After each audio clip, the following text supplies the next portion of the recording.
Well, mental health experts are now recognizing there is a link between messiness and our mental health. Here to explain what we're talking about is Dr. Sheryl Ziegler. She is a therapist and our 9 News parenting expert. Dr. Ziegler, this is a fascinating topic. It is, I know. Okay, so explain the link here. How does our messiness really impact our mental health?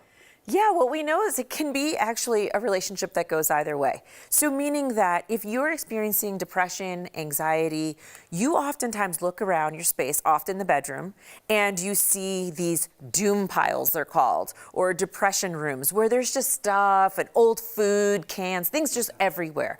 And so what happens is, this has been studied at universities, and what it says really is that when you feel depression and sometimes anxiety, you just lack motivation. Sometimes people say, oh, they're too lazy. It's not really laziness. It's that lack of motivation that can come with depression.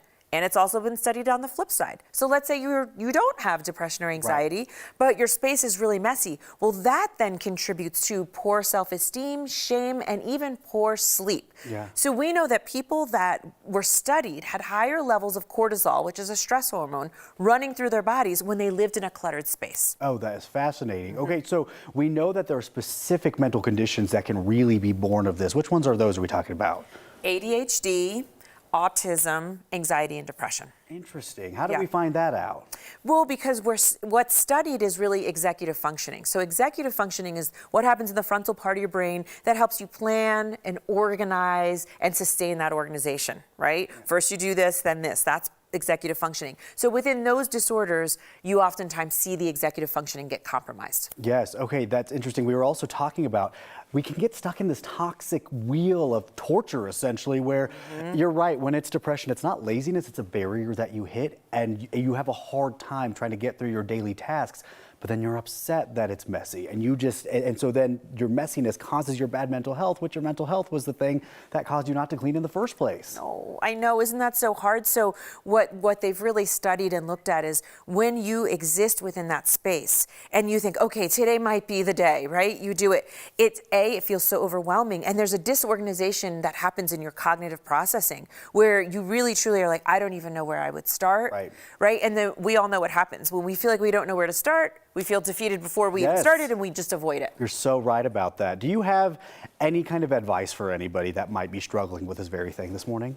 Yeah, there's a couple of things you can do. First of all, is really coming up with a plan, right? So come up with a block of time that you're going to say, maybe it's even 30 minutes. You're going to say, okay, I'm just going to start anywhere, and I'm going to start this for 30 minutes.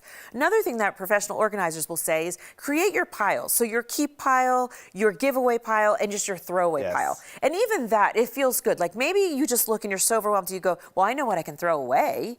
So let me just start with throwaway. And then the timer goes off at 30 minutes, and you just stop. You really just stop. So you set yourself up for success.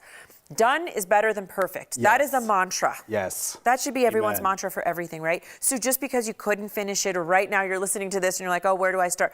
Done, just do something. 30 minutes, 15 minutes. That's better than perfect. You have to live that. And then you also just need to try to, whatever you did, keep up with it. So a lot of times people say in the evening, right? Then have your 5 minutes. Okay, go around your house, pick up whatever it is that you're really focusing on. And so I get just little steps, small steps, and also just notice how does that affect your mood? Because maybe that can be also reinforcing. Little steps go a long way. I have a podcast that I listen to as I do each individual chore, and I separate them throughout the week. Today's laundry, tomorrow's dishes. I love that. You never have to do it all at once because it's intimidating right there. Dr. Ziegler, thank you so much. We know that this is important. A lot of people could use that. Thank you for having me.